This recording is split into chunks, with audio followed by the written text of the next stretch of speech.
Could habit tracking be the solution for FOMO? Hey friends, today let's talk about habit trackers and personal scorecards, why they matter, and how to implement them. I just finished the book All It Takes Is a Goal by Jon Acuff. In the book, Jon mentions that building a personal scorecard could keep us from comparing ourselves to others. I found that intriguing because I had never thought about it that way. But here's what Jon says about scorecards and comparison.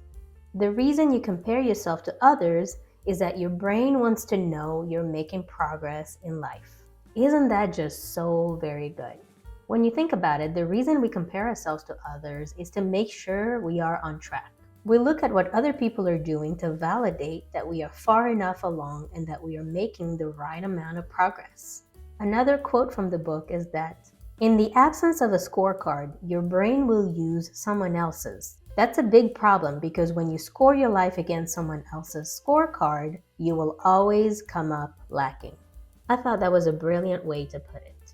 And again, it makes a lot of sense. Because we are all different people who have chosen different paths in life, anytime you compare yourself to what someone else is doing, you are bound to fall short.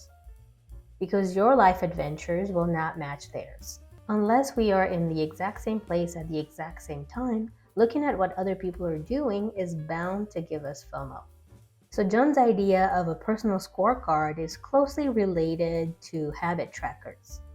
The only nuance I can think of is that while the idea of a habit tracker is pretty straightforward, the concept of a personal scorecard seems to be a little bit bigger. A personal scorecard is how you evaluate yourself overall, whereas a habit tracker seems to be aimed at a very specific subset of how you measured yourself overall. There could be more to your personal scorecard than just tracking habits. When I hear of a personal scorecard, it immediately makes me think of the balanced scorecard, which is used in business to ensure that a company's profits and values are aligned. But that's a topic for a different video.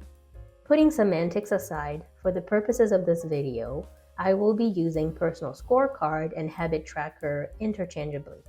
I have been using habit tracking for years because I understood early on that in order to maintain strong foundational habits and consistently work on new goals, I needed to track some things. I probably started off putting check marks on a calendar anytime I performed a particular habit, but that practice has evolved as I have added more and more things to track. Now I build an entire table in my planner with all the different things I am tracking each week.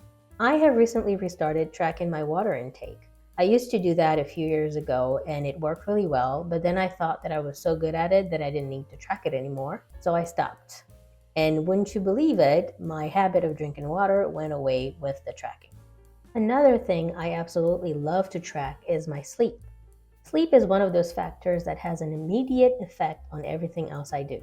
When I don't sleep well or enough, my mental and physical energy gets depleted and I slowly start to fall apart. I start procrastinating more and I get cynical.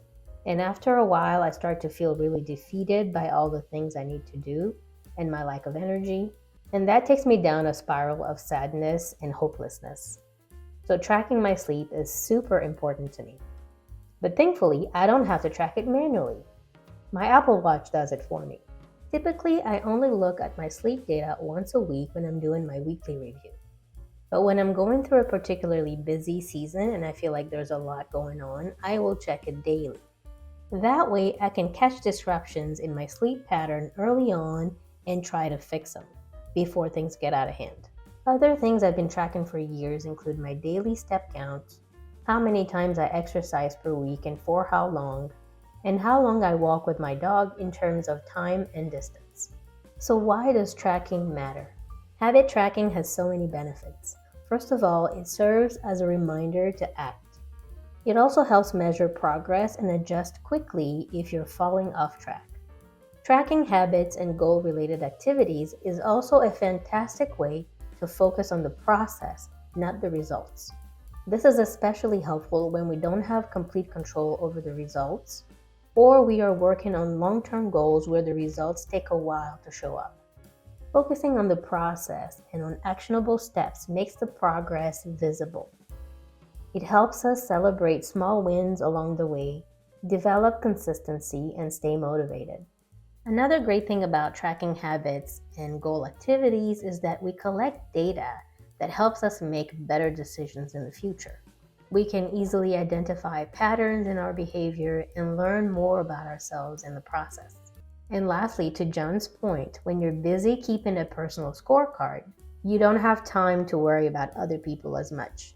You keep your eyes on your own paper. So how do we develop a personal scorecard? The good news is that there are tons of gadgets that help us collect meaningful data.